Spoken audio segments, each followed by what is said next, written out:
Excited na sina Philip Phillips, Jessica Sanchez at iba pang American Idol Season 11 finalists sa concert nila sa Biyernes.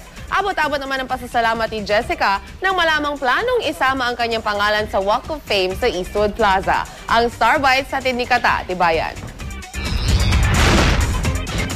On behalf of everyone at Manila. Excited na ang American Season 11 Top 10 finalists para sa kanilang first big concert sa Pilipinas na nakatakda sa Biyernes. Ito rin ang kanilang final showdown para sa American Idol Live Tour 2012. May kanya-kanya raw silang pasabog na tiyak na kagigiliwan ng kanilang fans. It's probably going to be one of our best shows just because it's our last show. So I think all of us are really going to give it everything we have. Mahal ko Kaya Kapuso. Ang second runner-up na si Joshua Ledet, nais raw tuluyang manirahan sa Pilipinas. Enjoy na enjoy niya ang mainit na pagtanggap sa kanya ng Pinoy fans, maliban sa ilang mga Filipino words na kanyang natutunan. I learned mabuhay. I learned mahal ko kayo lahat. And I've learned salamat. Let's go. Interesado siya na matutunan ang salitang Becky. Hi, how are you?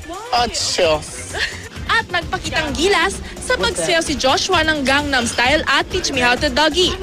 Put your arms out, girl. Come over, boo. Come. Si Filipina-Mexican na si Jessica Sanchez naman. Corned beef, lumpia at longganisa raw ang kanya almusal. Sa katunayan, hindi rin daw niya palalampasin ang pagkakataong matikman ang all-time favorite Pinoy delicacy na balut.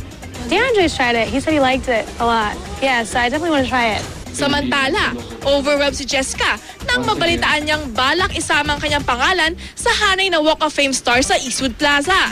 Una na ito inanunsyo ng talent manager na si Herman Moreno sa kanyang programa sa DCBB. I'm surprised by this. I'm just like can't even process right now, but that's definitely awesome. I would love to meet him someday and actually, thank him personally. Nang tanungin naman si Jessica kung kanino siya kakampi sa much-awaited fight ni pambansang kamao Manny Pacquiao laban sa El Dinamita ng Mexico na si Juan Manuel Marquez. Tugon ni Jessica. I'm like all about Manny Pacquiao. Manny was so friendly to me and I definitely can't wait to meet him again. Kata Tibayan, GMA News.